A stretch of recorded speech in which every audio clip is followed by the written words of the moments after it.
Hey guys, my name is Georgie and I'm a passionate Webflow fan.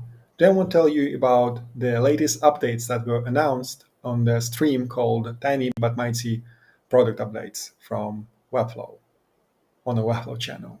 You got the point. The first update is remove yourself from workspace. So now you can finally remove yourself from, well, a workspace. You don't need to uh, talk to your client, ask them to remove you remove yourself from the workspace. You can just do it in a few clicks. The next update is swatch, search, and preview. So you can click on the section and hover over different colors, and the color will be changed instantly, which is, you know, quite productive, I would say. Also, you can use arrow keys if you like. The next update is text stroke styling. It's a good addition to Webflow, and it allows us to create more sophisticated designs. Webflow now added new CSS units such as DVH, which is dynamic viewport height. DVH actually doesn't include navigation panel and other elements such as a scroll bar, for example. And that's a great addition because no more overflow issues such as a horizontal scroll bar. I'm sure you had it at least one time in your builds when you created a section with the 100 VW, which was quite annoying, I was saying.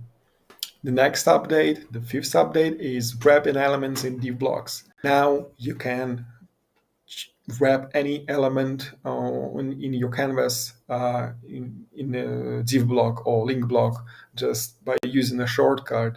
On Windows, it's Control Alt G. On Mac OS, it's Command Option G. The next update is .lossy support. Amazing stuff. Previously, lossy files didn't have a specific file format.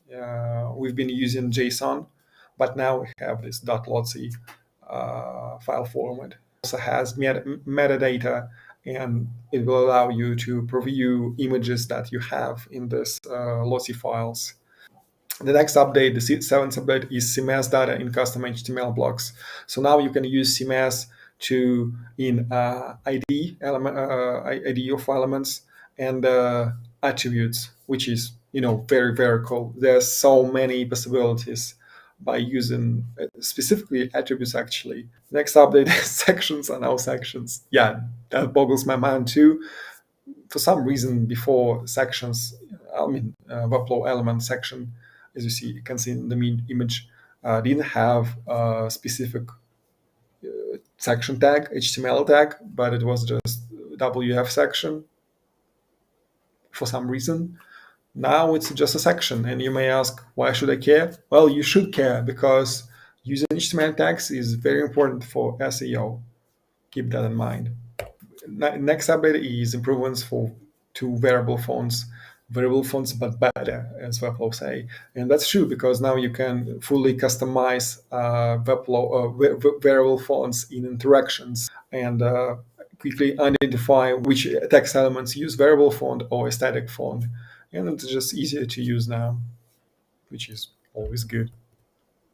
The 10th update is nest collection pages within folders. This is one of the best additions to Webflow, actually. Why? Well, it's easy. Imagine you have a website, and previously, if you wanted to have your blog posts in a category or something like that, you couldn't do it. What you can do now is you can put two collections into this folder, and it will be example.com slash blog slash tutorials slash tutorial name. More control over URL structure for organization and SEO, as Webflow mentioned. The next update, two updates, is Google Analytics update.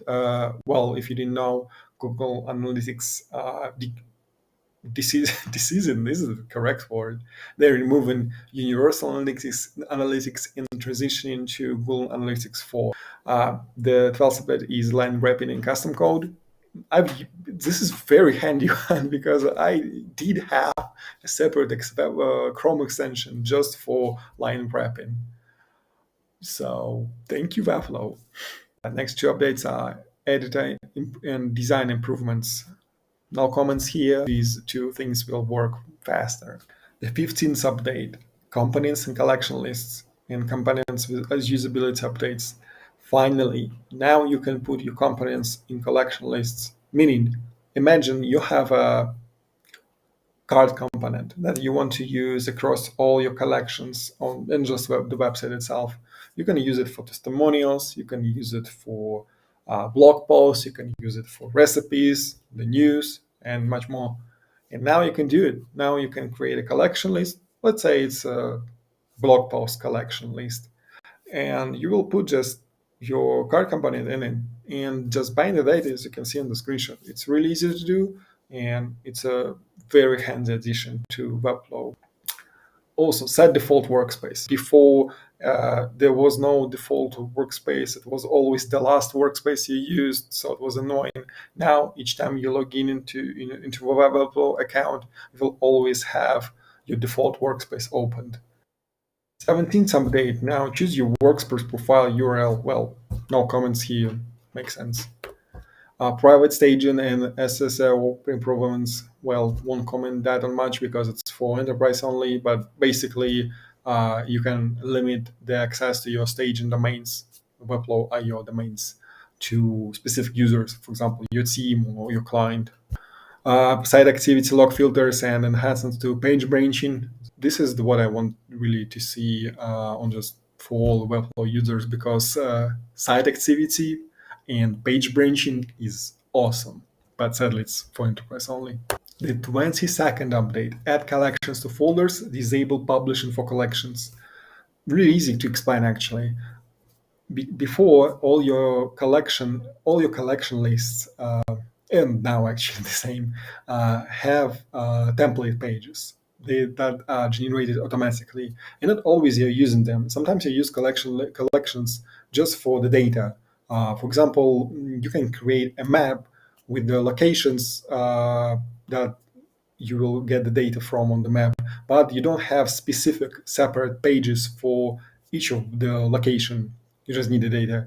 And before, all these pages were indexed by search engines and crawled by them, which is not cool because it hurted your SEO score, not by a huge margin, but it was annoying. And if you wanted to disable it, you would need to write a kind of custom code, not a complicated one, but you still need to do that. But now you just can click on a button and it happens automatically. So you can disable the indexing and access to these template pages. Figma plugin updates. I won't talk more about it because I'll create a separate video regarding Webflow to Figma to Webflow plugin. But long story short, now you can share styles between Figma layers and Webflow classes without duplicate classes, like in Reloom extension, paste using Webflow classes, like Reloom extension, or paste updating Webflow classes, which is quite an interesting one, because if you had an old design in Webflow and you want to update it with a new design from Figma, you can do that now with a shortcut. Stay tuned, I'll make a separate video about it. 24th update, and we are talking about AI finally. So, what's Webflow AI? Let's start with the AI search. You will get access directly to the Webflow University and just overall Webflow documentation. You will get contextualized responses, like you will click how do I change the background color on a specific element. Webflow will highlight the background color in the interface, which is really handy, especially for newbies. AI assistant. You will use Webflow AI to fix grammar, translate to different languages, optimize text for SEO. This is mind-boggling stuff. I can't comprehend how cool it is. DevLink allows people to sync Webflow components with any React project. So, for example, you work in a company with coders and you create a web app, like you see in the screenshot. Now, you as a dev designer, some people call it this profession, you can create these components in Webflow and sync them with your React project. And every time you make changes in Webflow, they will be synchronized with, again, Webflow React project. For now, it's just React framework, but later on, Webflow will add integration for other frameworks too. Now you can communicate with your clients directly in Webflow, leave comments, leave feedback, discuss different elements, all natively in Webflow. Webflow invests a lot in the collaboration, and this is one of their steps in the right direction, in this direction. Localization. This one is, I think, one of my favorites because creating multilingual websites in Webflow was hassle. You will be able to translate all the content you have on your page to your language. For example, you can change the text, makes sense, the most obvious one. You can change images and much, much more.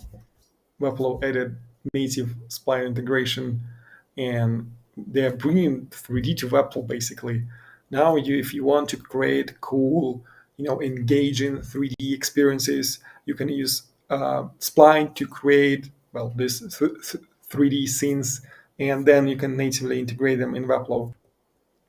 So as you can see, Webflow made lots of new updates for this short period of time, and even more coming.